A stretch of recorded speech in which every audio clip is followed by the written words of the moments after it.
السلام علیکم۔ ادبستان میں خوش آمدید۔ بسم اللہ الرحمن الرحیم۔ سالگرہ مبارک۔ مصنف ناصر محمود فرہاد۔ دلکش، دل فریب، دل نشین اور دلچسپ مگر دل شکستہ اور دل گرفتہ انوکھی کہانی۔ میری کار سے باہر نکلی اور گھر کے صدر دروازے کی طرف بڑھی۔ اس کے ہاتھ میں گفٹ بیگ تھا اور ہونٹوں پر مسکراہٹ۔ اس کو یقین تھا کہ رچرڈ کو اس کا تحفہ ضرور پسند آئے گا، مگر وہ اس کے تاثرات دیکھنے کو بے تاب تھی۔ اس کے ساتھ وہ یہ جاننے کے لیے بھی بے چین تھی کہ رچرڈ نے اس کے لیے کیا تحفہ تلاش کر رکھا ہے۔ اس نے فیصلہ کر لیا تھا، وہ جو بھی ہو ظاہر ایسا ہی کرے گی کہ وہ یہی تحفہ چاہتی تھی۔ گزشتہ برسوں میں رچرڈ نے اسے کئی تحفے دیے تھے جو اس کو پسند نہیں تھے، مگر اس نے کبھی ظاہر نہیں ہونے دیا کیونکہ وہ بہت اچھا مرد اور بہت اچھا خاوند تھا، مگر وہ اس کے لیے عموماً اچھا تحفہ تلاش نہیں کر پا رہا تھا۔ صدر دروازے سے اندر داخل ہوتے ہی اس نے دیکھا کہ لون کی گھاس کو تراش خراش کی اشد ضرورت ہے۔ گھاس ضرورت سے زیادہ ہی بڑھ گئی تھی اور اسے خطرہ تھا کہ ان کے پڑوسی انہیں کاہل اور سست الوجود سمجھتے ہوں گے۔ اگر کوئی اور موقع ہوتا تو وہ رچرڈ کو کہہ کر ابھی اس لون کو درست کروا دیتی، مگر آج نہیں۔ آج کا دن بہت اہم تھا، آج ان کا دن تھا اور وہ آج کے دن اس کے ساتھ بحث نہیں کرنا چاہتی تھی، خصوصاً لون جیسے فضول موضوع پر۔ جب وہ اپنے 2 بیڈ روم والے گھر میں داخل ہوئی جہاں وہ اس وقت سے رہ رہے تھے جب اس کی شادی رچرڈ سے ہوئی تھی، 20 سال پہلے شادی والے دن رچرڈ نے اسی گھر کے دروازے پر اس کے امرین لبوں کو چومتے ہوئے سرخ گلابوں کے ساتھ اس کا استقبال کیا تھا۔ 20 برس کے بعد آج بھی ہر سال وہ اس دن کا استقبال سرخ گلابوں سے کرتا۔ در حقیقت گلاب میری کو پسند نہیں تھے، مگر اس نے کبھی رچرڈ کا دل نہیں توڑا۔ سالگرہ مبارک ہو، وہ اسے دیکھتے ہی چلایا اور اس کے نرم گالوں کو ہونٹوں سے چھو لیا۔ تمہیں بھی سالگرہ مبارک ہو، اس نے مسکراتے ہوئے سرخ گلاب رچرڈ کی طرف بڑھا دیے جو وہ اس کے لیے بازار سے لائی تھی۔ لاؤ میں انہیں پانی میں رکھ دوں تاکہ یہ تازہ رہیں، وہ پھول اس کے ہاتھ سے تھامتے ہوئے بولا اور کچن کی طرف بڑھ گیا۔ میری نے گفٹ بیگ میز پر رکھا اور کوچ پر بیٹھتے ہوئے اپنے جوتے ایک طرف اچھال دیے۔ اس کے پاؤں بری طرح دکھ رہے تھے، وہ ان کو اپنے ہاتھ سے دبا کر درد کا احساس کم کرنے لگی۔ اسے سارا دن کھڑے رہ کر کام کرنا پڑتا تھا۔ عمر بڑھنے کے ساتھ ساتھ یہ کام اب مشکل ہوتا جا رہا تھا، مگر اسے یہ خوشی تھی کہ اب اسے زیادہ دن اور یہ کام نہیں کرنا پڑے گا۔ وہ جلد ریٹائر ہونے والی تھی۔ اس نے گریجویشن مکمل کرنے کے بعد فیکٹری میں ملازمت شروع کر دی تھی۔ اگرچہ تنخواہ اچھی تھی مگر جسمانی طور پر کام بہت محنت طلب تھا۔ رچرڈ کچن سے لوٹا تو اس کے ہاتھ میں اس کے لیے اس کے من پسند لیموں والی چائے کا کپ تھا۔ اس کا کپ اس کو پکڑا کر رچرڈ اس کے پہلو میں بیٹھ گیا اور بے تابی سے گفٹ بیگ کی طرف دیکھنے لگا۔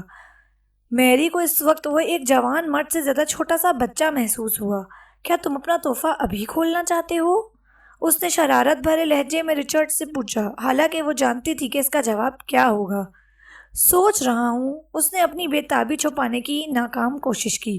اگر تم انتظار کرو اور بعد میں اس کو کھول لو، وہ بولی، حالانکہ وہ جانتی تھی کہ وہ ابھی اور یہیں اس کو کھولنے کے لیے مرا جا رہا ہے۔ نہیں، میں اس کو ابھی کھولوں گا، وہ بے تابی سے بولا۔ تو میری نے وہ نیلا گفٹ بیگ اس کی طرف بڑھایا جس پر ایک مسکراتی بلی کی تصویر تھی۔ رچرڈ نے اسے اس کے ہاتھ سے تقریباً جھپٹ لیا، فوراً ہی اس کا اوپری کاغذ پھاڑا اور اس کو موڑ توڑ کر کندھے کے اوپر سے پیچھے پھینک دیا جو صوفے کے پیچھے جا گرا۔ ڈبے میں جھانکتے ہی اس کے لبوں پر مسکراہٹ رنگ گئی۔ تمہیں کیسے پتہ چلا؟ وہ ڈبے سے گوشت کا کاٹنے والے چاقو نکالتے ہوئے بولا، اس کی نگاہوں میں ستائش نمایاں تھی۔ تم ہی تو پچھلے 3 ماہ سے مجھے اس کے بارے میں اشارے دے رہے تھے۔ یہ اندازہ لگانا مشکل نہیں تھا کہ تم کیا پسند کرو گے۔ وہ حیرت زدہ رہ گیا۔ جب بھی ہم کھانا کھانے بیٹھتے تم شکایت کرتے کہ گوشت اچھی طرح نہیں کٹا۔ مجھے محسوس ہوا کہ تم نئے چاقو چاہتے ہو، ان کو بھی مزید تیز کرنے کی ضرورت ہے، وہ بولا۔ شاید۔ بہت شکریہ، مجھے یہ بہت پسند آئے۔ وہ ایک چاقو کو ہاتھ میں تولتے ہوئے اس کا جائزہ لینے لگا۔ مجھے خوشی ہے کہ یہ تمہیں پسند آئے، میں جانتی ہوں جلد ہی ہم ان کو استعمال کر سکیں گے۔ وہ بولی، مجھے بتا دو کیا میں آج رات کے کھانے کے لیے پسندیں بنا دوں؟ میں پہلے ہی رات کے کھانے کا بندوبست کر چکا ہوں، تمہیں پریشان اور فکر مند ہونے کی ضرورت نہیں۔ وہ چاقو کی دھار پر انگلی پھیرتے ہوئے بولا۔ کیا مطلب؟ وہ چونک گئی کیونکہ وہ جانتی تھی کہ رچرڈ کو تو پانی ابالنا بھی نہیں آتا، اس کا بنایا کھانا کیسے کھایا جائے گا۔ میں نے رات کے ڈنر کے لیے ہوٹل سلور سٹار میں بکنگ کروا لی ہے۔ Hotel silver star? وہ تقریباً چلا اٹھی۔ تم جانتے ہو یہ تو بہت مہنگا پڑے گا۔ آج خاص دن ہے جانمن، آج سب کچھ خاص ہونا چاہیے۔ میرا نہیں خیال کہ ایک وقت ہوٹل میں کھانے سے کچھ زیادہ خرچہ ہو جائے گا۔ جیسے تمہاری مرضی۔ یہ ہوئی نا بات، اب تم بتاؤ تم اپنے تحفے کو ابھی دیکھنا پسند کرو گی یا کھانے کے بعد ریسٹورنٹ سے واپسی پر؟ ہو سکتا ہے واپسی پر دیر ہو جائے، لہٰذا بہتر ہے تم ابھی مجھے دکھا دو۔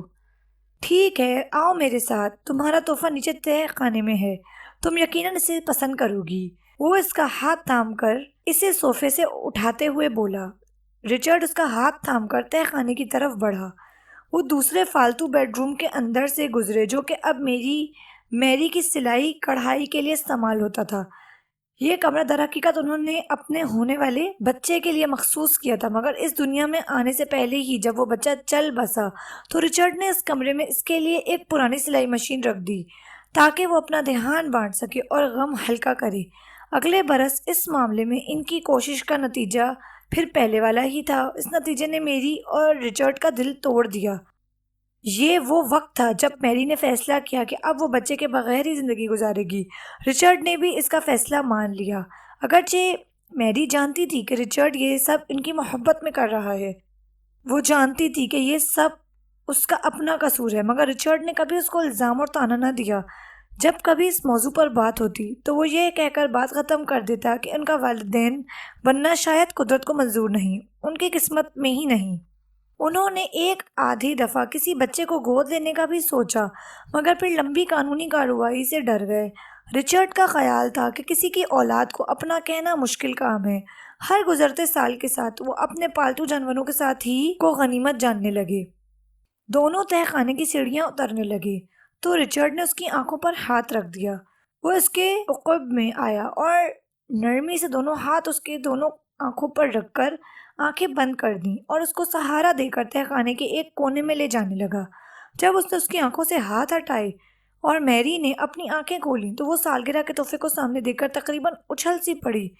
اوہ رچرڈ! وہ اچھل کر اس کے گلے سے لپٹ گئی۔ اس کی خوشی دیدنی تھی۔ خوب، میں خوش ہوں کہ تحفہ تمہیں پسند آیا۔ بے شمار میں سے ایک کو منتخب کرنا مشکل کام تھا۔ ڈرتا تھا کہیں غلطی نہ ہو جائے۔ وہ اس کا گال چومتے ہوئے بولا۔ سامنے ایک دھاتی کرسی پڑی تھی جو اس تہہ خانے میں رچرڈ نے خود بنائی اور ویلڈ کی تھی۔ اس وقت اس کرسی پر ایک نوجوان حسین لڑکی بیٹھتی تھی جس کی عمر بمشکل 20-21 سال ہوگی۔ اس کے لمبے سیاہ بال تھے، نیلی آنکھیں، دبلا پتلا بدن جس کا ہر خط ہر زاویہ تراشیدہ تھا۔ میری کو یاد آ گیا اس لڑکی کا نام ٹریسی تھا اور وہ ایک مقامی شاپنگ مال میں ملازمت کرتی تھی۔ اس نے گزشتہ سال رچرڈ کی سالگرہ پر تحفہ دینے کے لیے گولف اسٹک پسند کرنے میں میری کی مدد کی تھی۔ میری نے اسے دیکھتے ہی اس موقع کے لیے منتخب کر لیا تھا اور جب اس نے اس کے متعلق رچرڈ کو بتایا تو اسے زیادہ یقین نہیں تھا کہ وہ اسے تلاش کر پائے گا۔ اس نے اس مال میں کام کرنے والی عورتوں کی ایک فہرست رچرڈ کو دی تھی جن میں اس کو مختلف وجوہات اور خصوصیات کی بنا پر دلچسپی تھی، مگر ان میں ٹریسی واحد تھی جو اس کے دل میں کھپ گئی تھی۔ ٹریسی کے ہاتھ اور پاؤں اس کرسی کے ساتھ مضبوطی سے بندھے ہوئے تھے اور منہ پر ٹیپ لگی تھی تاکہ وہ چیخنے سے باز رہ سکے۔ جو ہی سیری اس کی طرف جھکی وہ بری طرح کسمسائی اور اس کے چہرے پر خوف کے سائے تھے۔ اس کی ایک آنکھ کے نیچے چوٹ کا سیاہ نشان تھا، ہونٹ کا گوشہ سوجا ہوا تھا اور خون پھوٹ پڑا تھا۔ صاف ظاہر تھا کہ جب رچرڈ نے اس کو اٹھایا تو اس نے کافی مزاحمت کی ہوگی۔ اس لڑکی نے کچھ کہنے کی کوشش کی مگر منہ پر ٹیپ لگی ہونے کی وجہ سے صرف غوں غاں کر کے اور سر ہلا کے رہ گئی۔ یہ لڑکی بالکل مناسب ہے، اس سے بھی زیادہ دلکش جو تم گزشتہ سال لائے تھے۔ میری کا لہجہ ستائشی تھا۔ وہاں بہت تھیں، ایک سے بڑھ کر ایک۔ مجھے یقین نہیں تھا کہ اصل شکار کون ہے۔ بہت سوچ کر میں نے اس کو منتخب کر لیا۔ تمہارا انتخاب بالکل درست ہے۔ مجھے بہت خوشی ہے کہ تم اس کو لے کر آئے۔ مجھے سب سے زیادہ اسی کی خواہش تھی۔ تم نے بہت عمدہ کام کیا۔ تمہارا شکریہ۔ تمہاری پسندیدگی کا شکریہ۔ مگر محتاط رہنا، یہ لڑکی بلی کی طرح خطرناک ہے۔ میں شاید اس کو کار میں نہ لا پاتا۔ اس نے بری طرح مزاحمت کی، جیسے شیرل نے کئی سال پہلے کی تھی۔ میری نے اس کا جملہ مکمل کر دیا۔ بالکل ٹھیک۔ آج اس دن کی بھی 20ویں سالگرہ ہے جسے ہم نے شیرل کو مارا تھا۔ وقت کتنی جلدی گزرتا جا رہا ہے۔ ہاں ٹھیک کہتے ہیں، یوں لگتا ہے جیسے یہ کل کی بات ہو۔ دیر نہ کر، وقت کم ہے، بس اب شروع ہو جاؤ۔ البم کے لیے اس کی کچھ تصویریں لے لو۔ رچرڈ اپنی جیب سے ڈیجیٹل کیمرہ نکالتے ہوئے بولا۔ میری نے رچرڈ کے ہاتھ سے کیمرہ لیا اور ٹریسی کے سامنے جا کھڑی ہوئی۔ سامنے اس کی چند تصویریں لیں اور پھر اس کے ارد گرد گھومتے ہوئے تقریباً ہر زاویے سے اس کی نئی تصویر بنا لی۔ کام مکمل کر کے اس نے رچرڈ کے ساتھ کیمرے کی اسکرین میں تصاویر کو دیکھا اور پر مطمئن انداز میں سر کو ہلا دیا۔ سامنے سے کھینچی گئی ایک تصویر جس میں ٹریسی کے چہرے اور آنکھوں میں خوف کے گہرے سائے لرز رہے تھے، وہ ان کو بہت پسند آئی۔ چلو اب تم اس کے قریب کھڑی ہو جاؤ، میں تم دونوں کی چند تصاویریں بناتا ہوں۔ رچرڈ کیمرہ واپس تھامتے ہوئے بولا۔ کیا میں اس کے منہ سے ٹیپ اتار دوں؟ میری ٹریسی کے قریب پہنچتے ہوئے پوچھنے لگی۔ جہاں تک مجھے یاد ہے کہ اس کے دانت بہت خوبصورت ہیں۔ نہ میں نہیں چاہتا کہ یہ چیخے چلائے اور باہر کوئی اس کی آواز سنے۔ میری نے مایوس ہو کر اپنا ایک ہاتھ ٹریسی کے کندھے پر رکھ دیا، اور ان کا خیال تھا کہ یہاں اس تہہ خانے سے کوئی اس کی آواز سنے گا، مگر اس وقت وہ کوئی جھگڑا نہیں چاہتی تھی، اس لیے چپ رہی۔ رچرڈ نے ٹریسی کے ساتھ اس کی کئی تصویر بنائیں۔ خوبصورت، بہت خوبصورت۔ کیمرے میں تصاویر کا جائزہ لیتے ہوئے رچرڈ بول اٹھا۔ یہ ہماری البم کو سجا دے گی۔ کیا تم بھی ہماری البم دیکھنا پسند کرو گی؟ میری ٹریسی کے بالوں میں انگلیاں پھیرتے ہوئے دل برانہ انداز میں سے پوچھنے لگی۔ ہم نے ہر اس لڑکی کی تصویر محفوظ رکھی ہیں جسے پچھلے 20 سال میں ہم نے اس تہہ خانے میں مارا اور کاٹا ہے۔ میں ابھی جا کر البم لاتا ہوں، اور اوپر کمرے میں پڑی ہے۔ رچرڈ بولا۔ جاؤ لے آؤ، میرا خیال ہے ٹریسی ان کو دیکھنا پسند کرے گی۔ میری نے جواب دیا، پھر بولی، آتے ہوئے اپنے نئے چاقو لیتے آنا تاکہ ہم اپنا کام مکمل کر سکیں۔ ٹھیک ہے، میں بھی انہیں آزمانا چاہتا ہوں، وہ سیڑھیاں چڑھتا ہوا بولا۔ جب میری کو یقین ہو گیا کہ رچرڈ سیڑھیاں چڑھ کر اوپر پہنچ گیا ہے تو وہ ٹریسی کی طرف مڑی اور تیزی سے اس کے منہ سے ٹیپ کھینچ لی۔ توقع کے مطابق اس نے فوراً چیخنا چاہا، مگر میری نے اپنے ایک ہاتھ سے اس کا منہ دبا دیا۔ اس کا کوئی فائدہ نہیں، کوئی تمہاری آواز نہیں سنے گا، اس طرح تم صرف رچرڈ کو ناراض کر دو گی، اور اس کا غصہ بہت برا ہے، میری دھیمے لہجے میں بولی۔ کچھ لمحے توقف کے بعد اس نے ٹریسی کے منہ سے اپنا ہاتھ ہٹا لیا۔ اسے امید تھی کہ اب وہ چیخنے کی کوشش نہیں کرے گی۔ خوف سے ٹریسی کے ہونٹ لرز رہے تھے۔ میری کو اس عالم میں اس کے ہونٹ بہت خوبصورت لگ رہے تھے۔ آنسو اس کے گالوں پر بہہ رہے تھے۔ میری کا جی چاہا کہ اس کو اپنے ساتھ لپٹا کر، دوسری لڑکیوں کے نسبت اس کو ٹریسی سے انسیت محسوس ہو رہی تھی۔ ایک لمحے کو اس کا جی چاہا کہ اس کو جانے دے، مگر وہ یہ بھی جانتی تھی کہ اس کے بعد اس کے اور رچرڈ کے ساتھ کیا ہوگا۔ پلیز مجھے جانے دو، ٹریسی سسکیوں سے رونے لگی۔ تم جانتی ہو میں ایسا نہیں کر سکتی، میری نے جواب دیا۔ قسم سے میں کسی کو کچھ نہیں بتاؤں گی۔ اب تو تم ایسا کہہ رہی ہو، مگر باہر جا کر تمہارا ذہن بدل جائے گا۔ قسم سے میں کسی سے بھی اس کا ذکر نہیں کروں گی۔ کاش میں تمہارا یقین کر سکتی۔ تم کیوں میرے ساتھ ایسا کر رہی ہو؟ اس سے پہلے کہ میری کوئی جواب دیتی، اس نے رچرڈ کی سیڑھیاں اترنے کی آواز سنی تو پھرتی سے ٹیپ واپس ٹریسی کے منہ پر چپکا دی، اس کے آنسو پونچھ دیے اور اس کے ماتھے پر بوسہ دیا۔ اس وقت رچرڈ وہاں آ گیا۔ اس کے ایک ہاتھ میں البم تھی اور دوسرے میں گوشت کاٹنے والی چاقو۔